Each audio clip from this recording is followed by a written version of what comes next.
Adduseyo wawizo nkooye okuntulugunya Daniela amuyambyeko okutoloka biibino tubireese ate ebya Cindy okubeera nga atute ofisi ya umma nago tetugaleseyo ebyalwitakagwa okubeera nga waliwo ebyenkukutu ebyakoleddwa n'amawulire amalala mangi nnyo agabeera ku Clarity Source 256 n'enkwaniza gwe omulungi atugobeera ne gamukola kyamanyi nnyo okubeera nga te otwesiga tukutuuseko amawulire agabeera gatambudde mu ggwanga Uganda. Please subscribe gwatanaba subscribing and notification bell gitekeko or information opereshwa mu kaseera kaneno njagala okutandikira ku saidi y'omukyala amanyikidwa nga Sandra Teta. Gwatumanyi Sandra Teta ye mukyala wa Wizomanizo naye emabegako ebifaananyi bye ebyokubeera nga ayina amabone ebinubule byagenda ne bibuna ku social media story yetuze tugigobera era nga wetwogera olugambo olwatambula nti abaana b'omukyala ono baali babamuggyeko ne babakozesa nga leverage okubeera nga omukyala ono tasobola kufailinga case ku mukulu ono Wizomanizo nti yali amutulugunya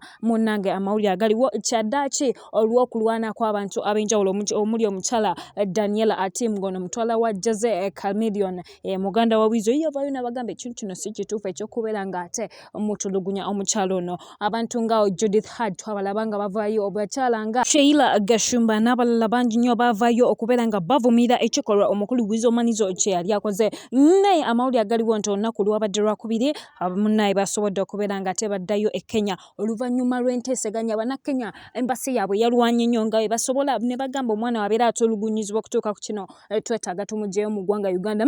Olugambo lwatambula nti omukyala ono yali awambiddwa n'ateekebwa mu zimu ku nnyumba z'abamayanja family nga tasobola kuvaayo, tasobola kukwata masimu, tewali interview yonna mukyala ono gy'avaayo n'akola ku nsonga zino. Omukyala Daniela yakolanga omulimu gwe ye n'agamba ekintu ekikolebwa si kituufu n'atuuka n'ogamba nti neera nazaala we ebintu bino abiveemu n'agamba nazaala we y'omu ku basupportinga abaana bo okubeera nga bakola ekintu nga kino okubeera nga tebatulugunya abantu abalala nga ate ye akolagwa ku kibigiriza. Omu ku bantu baffe abali ku saidi y'e Rwanda omukyala amanyikiddwa nga Kaiza yavuddeyo n'agamba nti olunaku lwabadde lwajja omukyala yasobodde okubeera nga ate atuuka eri ewaabwe e Rwanda nga bayita mu embassy basobodde nate okubeera nga bamununula. Amawulire ago malungi newankubadde bayongera okukapshoni nga bagamba end domestic violence. Omukyala Judith Hard naye yavuddeyo n'agamba nti naye yazeeyo mu hometown ye omukyala ono Sandra Teta buli omu gwayogerako abadde mu kutulugunyizibwa okumala akaseera kanene nnyo newankubadde abadde talina waayogerera. Eyo ngenda kujjayo munnaye nkutwaleko omukyala Spice Diana bingi ebyatambula, bamuyita omusota, bamuyita omunnanfuusi, bamuyita amannya ag'enjawulo ng'agamuyita ye mukulu Gravity omutujju. Bino byonna omukulu ono yabagamba oyo mumulaba ne manager Roger abantu babi nnyo naye ye omukyala Spice Diana yavuddeyo n'amugamba bw'obeera owulira siri mulungi gy'oli neesonyiwa tonnesibaako si buli kaseera nti buli muntu alina obbeera mukwano gwo bw'obeera owulira I'm not your friend please neesonyiwa Gravity omutujju. Yamugambye neesonyiyira ddala nze Gravity ndaba bulabi.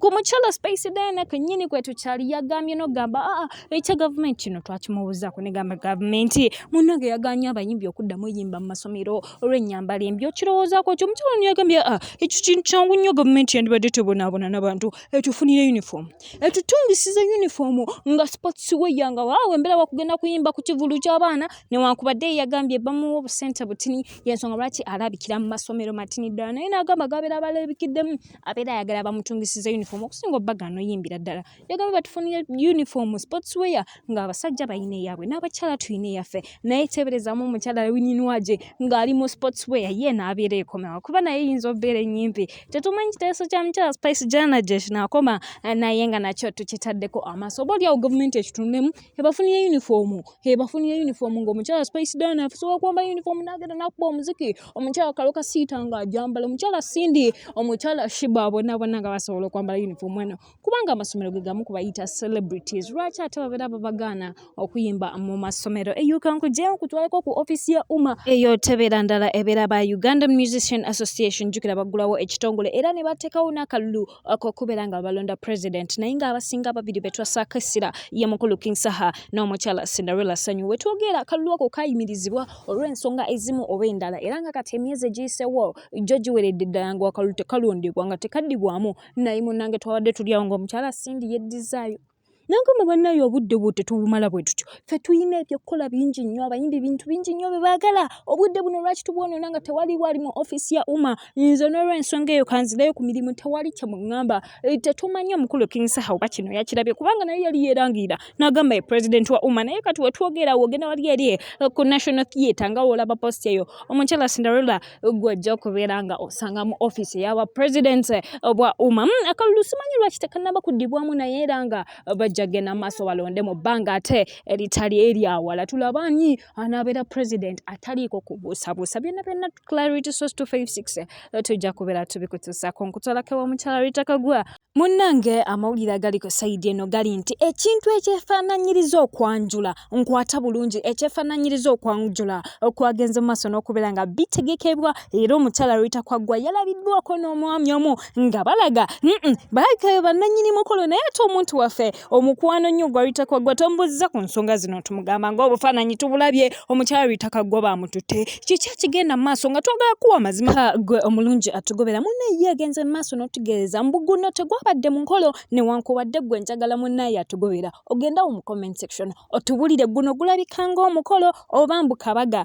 kakubeera nga bakulisayo omukyalo ono okubeera nga yavuddeyo eri gye yabadde nga abeera education is one of the best bloggers between wano mu ggwanga yadde nga balina embidanye ye Zari Hassan n'omukyala Bad Black ako kaolabaawo kabadde kakolokolo kamukulisayo gye yabadde ako kolabaawo ebifaananyi ebyo ate mbu byabadde byakubeera nga bamukulisayo okubeera nga yasazeewo akomeyoko mu ggwanga Uganda. Jjukira omukyala ono Rita Kagwa mukyala mufumbo njagala okikujukiza era alina abaana bana balamba yadde abeera nga ate ali mu UK naye era ekintu kya family nakyo akikwasaganya. Abamu gye bagamba nti bino byabadde bifaananyi byakubeera nga yakoze okukyala oba okwanjula okw'enjawulo naye byonna byonna ffe tujja genda mu maaso tubizuule tujja kubikutuusaako. Ebeera Clarity Source 256 ffe tuyama amawulire gonna agabeera gatambudde nti tugakutuusaako. Please subscribe gatannaba notification bell giteekeko. Video giweeka like mubeere bulungi.